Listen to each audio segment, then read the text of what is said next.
if the piece did go beyond Canada and onto Broadway, that would make it quite an exception. I mean, in the last, recent history, the only other kind of show I can think of that had a similar trajectory would have been The Drowsy Chaperone. Well, Avenue Q as well was... No, that wasn't... No, it wasn't. Wasn't that at the Fringe? No. Am I on? No. I'm on crack. Okay.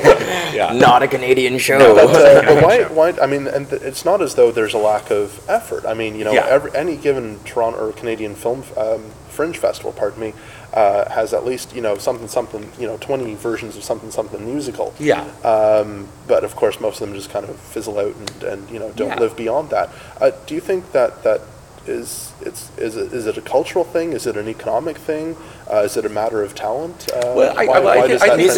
Musicals are expensive. I think that in Canada you need a huge chunk of cash to be able to do the work, put the work into the musical that it needs, right? No, and we had a rare exception of, like, say, with the composer Brooke also could play 8,000 instruments. So I mean, we're doing kind of what is considered kind of in musicals like a cardinal sin, but we would kind of somehow make it work is using backtracks.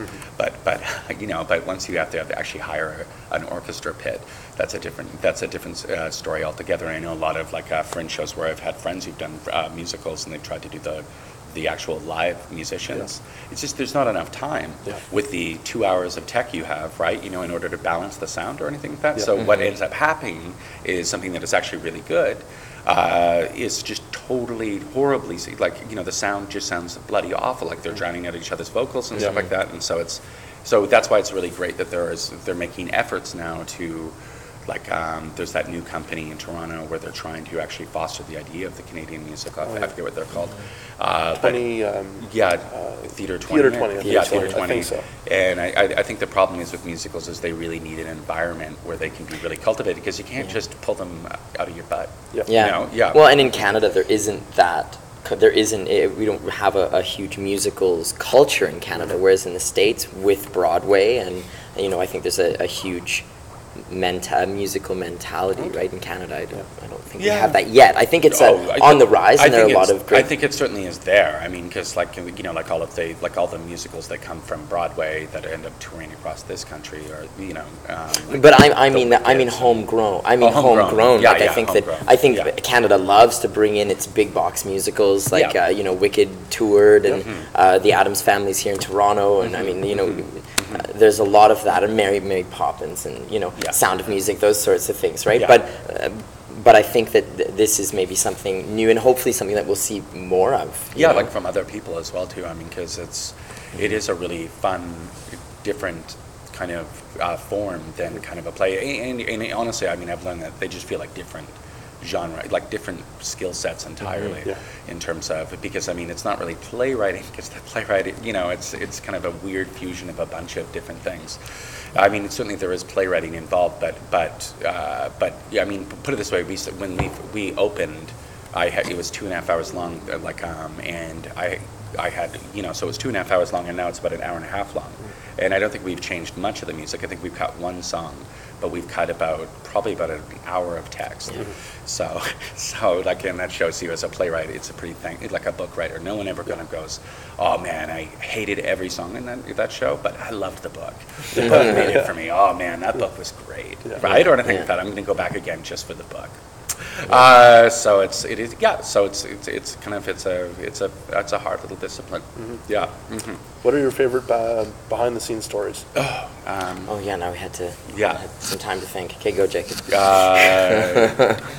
In terms of, I mean, some of my favorite kind of is us putting a set together in SummerWorks in about 10 minutes. So what you see right here, and the funny thing is it hasn't changed as a production that much, except that the set's a lot more sturdy. But us having to put the set together in 10 minutes, and then them having to perform 3 minutes after that, so they're actually all dripping with sweat and out of breath. And we had to show up to the theater in costume, and we had 2 full days of rehearsal on putting up the set.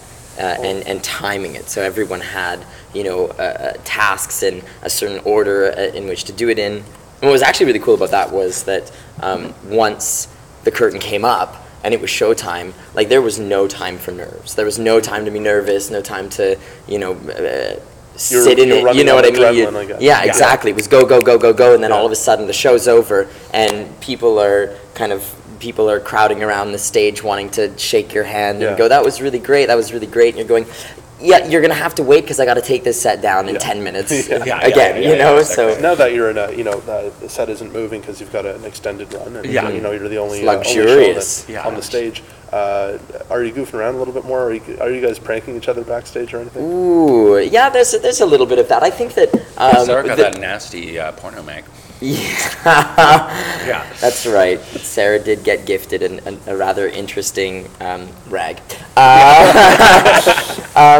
I think that a lot of the pre-show kind of razzing is, it's fun. We have a really great time, but there's so much to set up backstage, and so many. It's such a prop-heavy show. So I think that generally before the show, it's pretty focused. Most of our goofing around and the real stories come from our party time after the show. We're a pretty Atomic Vaudeville, it's a pretty rowdy bunch. We have a really good time, and we all like to. Yeah, it's not inert vaudeville for a reason. Yes, exactly. Yeah. We've got some good stories that will never leave. At least not on tape. Yes, exactly. Wouldn't want the police on us. Very briefly, what is next for you guys? And if people do want more information about Ride the Cyclone, where can they go? Well, there's first off, there's Ride the Cyclone the musical. There's a website. There's atomicvaudeville.com. There's Ride the Cyclone Twitter, which is like nuts. Yeah. Like they post every 3 seconds. So that one's very active. Then. Yeah, and then we have a blog as well, Ride the Cyclone blog. Ride the Cyclone blog as well too. The musical is, the website is just ridethecyclonemusical.com. Perfect. And there's a trailer, there's sound clips from the show. We've got a video game. It's pretty rad. Nice. Yeah, it's pretty rad. Some production shots, that sort of stuff. Yeah. And what's next for Atomic Vaudeville? Atomic Vaudeville, well, we've got our Christmas cabaret. We've got our New Year's Eve cabaret, which is always like a lot of fun. It usually runs about 3 nights, and we do New Year's Eve proper. We avoided it for years, for some reason, because we thought, the group would be just too crazy and rowdy and everything like that, which is, so now we kind of make the show kind of, like, we just anticipate that everybody's going to be pretty blasted.